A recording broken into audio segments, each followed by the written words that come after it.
The world of fine wine, for all its tradition, is not standing still. It's constantly evolving. One of the biggest challenges and drivers of change is, of course, climate change. Winemakers in classic regions like Bordeaux and Burgundy are seeing warmer, more unpredictable weather. They're having to adapt, experimenting with different farming techniques, and even exploring new grape varietals that can handle the heat.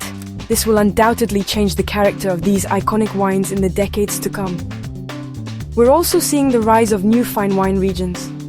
Places like England for sparkling wine or Oregon and even Tasmania for Pinot Noir are now producing world-class bottles that are challenging the old guard. Technology is also playing a massive role. From drones that monitor vineyard health to sophisticated anti-counterfeiting technology like blockchain and NFC tags on bottles, innovation is helping to improve quality and protect authenticity.